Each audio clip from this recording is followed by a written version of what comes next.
पंचायत आज तक में एक बार फिर से आप सभी का स्वागत है। आपके साथ मैं हूं चित्रा त्रिपाठी। उत्तर प्रदेश में राजधानी लखनऊ में इस वक्त हमारी मौजूदगी है और इस बार का चुनाव कई मायनों में दिलचस्प होने जा रहा है। चुनाव आयोग ने डिजिटल प्रचार माध्यमों को बढ़ावा देने के लिए राजनीतिक पार्टियों से कह दिया है, तो वहीं दूसरी तरफ महिला वोटरों पर सबकी निगाहें हैं। आपको बताते चले, साल 2012 में पहली बार उत्तर प्रदेश के इतिहास में ऐसा हुआ था जब पुरुषों के मुकाबले महिलाओं ने ज्यादा तादाद में वोट किया था। और 2017 में यह आंकड़ा और ज्यादा बढ़ जाता है जब 3% की उछाल के साथ महिलाओं का प्रतिशत बढ़ जाता है। मौजूदा विधानसभा में कुल 44 विधायक हैं, जिनमें 37 भारतीय जनता पार्टी की, 2 कांग्रेस, 2 बीएसपी और 2 समाजवादी पार्टी की। लेकिन इस बार यानी कि 2022 की परिस्थिति क्या रहती है, इसी पर चर्चा करने के लिए खास मेहमान इस वक्त हमारे साथ जुड़ चुके हैं। उनका परिचय आपसे करवा देती हूं। महिलाओं की जिम्मेदारी संभालने वाली मंत्रालय भी भारी भरकम दिया गया है। पहली बार 2017 का चुनाव लड़ा था और विधानसभा भी पहुंची थी। बहुत स्वागत है स्वाति सिंह जी का, जोरदार तालियों के साथ स्वागत, अभिनंदन। अपर्णा यादव, समाजवादी पार्टी की तेज तर्रार नेता प्रवक्ता हमारे साथ जुड़ चुकी हैं, आपका भी बहुत स्वागत है अपर्णा जी। और आराधना मिश्रा जी हमारे साथ जुड़ चुकी हैं, आपका भी बहुत स्वागत है। कांग्रेस पार्टी की एमएलए हैं आप, लगातार चुनाव जीत रही हैं और बीते 41 सालों से एक ही पार्टी का राज है जिस जगह से लगातार ये जीत कर चलती आ रही है। पहले प्रमोद तिवारी जी और अब आराधना मिश्रा जी। लेकिन पहले सवाल आपसे करते हुए स्वाति सिंह जी, महिलाओं पर बड़ा जोर है। एक तरफ अखिलेश यादव जी भी कह रहे हैं, दूसरी तरफ प्रियंका गांधी ने तो 40% का दांव चलकर क्या बाकी पार्टियों को बैकफुट पर ला दिया है महिला वोटरों के मामले में?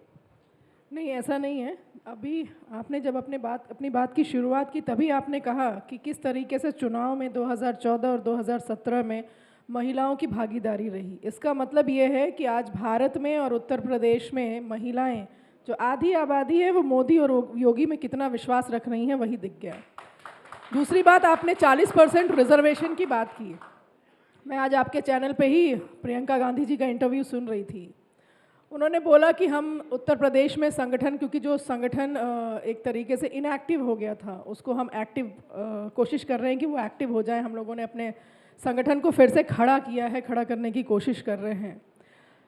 मैं ये प्रियंका गांधी जी से पूछना चाहती हूँ आपके चैनल के माध्यम से कि आपने संगठन खड़ा किया उत्तर प्रदेश में, क्या उसमें महिलाओं का 40% भागीदारी उनकी है क्या? अगर नहीं है तो फिर टिकट में भी आप कोई भागीदारी नहीं देंगे, ये बिल्कुल साफ दिख रहा है। आप ही से सीधा सा सवाल जो उन्होंने 40% को लेकर बार बार पूछे जा रहे हैं राधा मिश्रा जी, और एक और सवाल है, इतनी महिलाएं टिकट के लिए कहां से आएंगी? जिताऊ उम्मीदवार ढूंढे जा रहे हैं। बीजेपी कह रही है इनके पास तो नेता ही नहीं है, 1-2 चेहरे ही दिखाई देते हैं बस। सबसे पहले तो मैं धन्यवाद देना चाहती हूँ प्रियंका गांधी जी का। कम से कम ये डिबेट शुरू हुई और जहाँ तक लोग महिला चेहरे को ढूंढ रहे हैं कांग्रेस पार्टी में, तो सबसे पहले तो मैं आपके बीच में बैठी हूँ।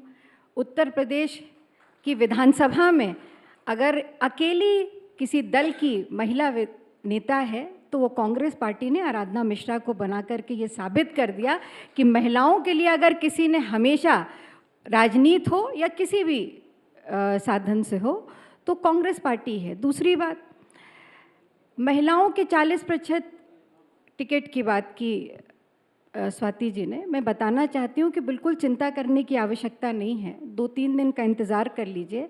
जो प्रियंका जी ने कहा है, जो कांग्रेस पार्टी का संकल्प है 40%, और मैं आपके सवाल को भी इससे जोड़ती हूँ कि जीतने वाली मजबूत महिलाओं को अब की बार उत्तर प्रदेश की विधानसभा का टिकट कांग्रेस देगी, पूरी ताकत से लड़ाएगी और उत्तर प्रदेश की विधानसभा में भागीदारी उनकी तय करेगी, इसमें कोई संदेह नहीं है। अपर्णा यादव जी, अब प्रधानमंत्री नरेंद्र मोदी और योगी जी के लिए कहा जा रहा है कि महिला वोटरों पर उनका जादू चलता है। 40% टिकट देकर महिला पर बड़ा दाव कांग्रेस पार्टी ने चल दिया, तो समाजवादी पार्टी इन सबके बीच कहां पर खड़ी है? देखिए, सबसे पहले तो मैं ये कहूँगी कि सपा ने हमेशा महिलाओं के लिए काम किया और उनको बढ़ाने का भी कार्य किया। हमारी जो महिला समिति है वो आई थिंक प्रदेश की सबसे, आपने मुझे ही इंट्रोड्यूस किया कि सबसे तेज तर्रार नेता हैं सपा की, और सारी सपाई जितनी महिलाएं हैं वो चूल्हे चौके से लेकर के राजनीति में बहुत ही बढ़ चढ़ करके हिस्सा लेती हैं। सपा के लिए मैं ये भी बोल सकती हूँ कि जितना काम महिलाओं के लिए सपा ने किया है आज तक किसी पार्टी ने नहीं किया।